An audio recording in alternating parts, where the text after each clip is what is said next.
Hotel di Kota Denpasar dinilai mulai menjamur, bahkan terdapat beberapa sarana akomodasi berskala kecil yang tidak sesuai peruntukannya untuk dimasukkan dalam kategori hotel.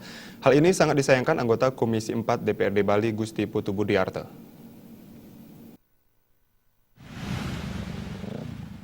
Menjamurnya sarana akomodasi berskala kecil di Kota Denpasar seharusnya mendapatkan perhatian lebih dari pihak-pihak terkait.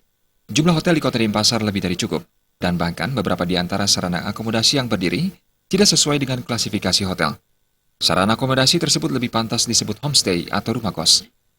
Anggota Komisi 4 DPRD Bali Gusti Putu Budiarte berharap dinas terkait turun langsung untuk memeriksa izin yang dimiliki sarana akomodasi berskala kecil di Denpasar. Tujuannya mengetahui kesesuaian peruntukannya. Gusti Putu Budiarte bahkan mengatakan kemungkinan sarana akomodasi berskala kecil itu tidak mengantongi izin sehingga operasionalnya akan merugikan hotel-hotel berizin dan pemerintah.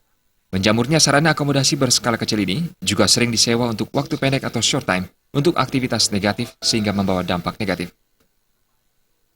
Begini, kita harus melihat dulu bahwa di Kota Denpasar itu sedang terjadi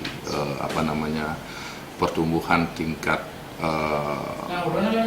hotel itu sangat tinggi sekali. Jadi sekarang dengan adanya tumbuh lagi dan berkembangnya hotel-hotel yang di luar, artinya tanpa izin, itu akan menjadi sebuah beban yang lebih berat bagi Kota Denpasar. Nah, oleh sebab itu harapan saya kepada masyarakat, terutamanya yang ingin mendirikan hotel, ikuti prosedur dulu. Apakah tidak terlalu banyak nanti bertumbuh kembangnya hotel-hotel yang akan tumbuh di Kota Denpasar. Nah, kalau memang sudah ada perizinan, silakan. Dengan turun langsung untuk memeriksa izin, diharapkan sarana akomodasi berskala kecil yang tidak sesuai peraturan bisa ditertibkan, sehingga kenyamanan dan keamanan pun bisa diciptakan.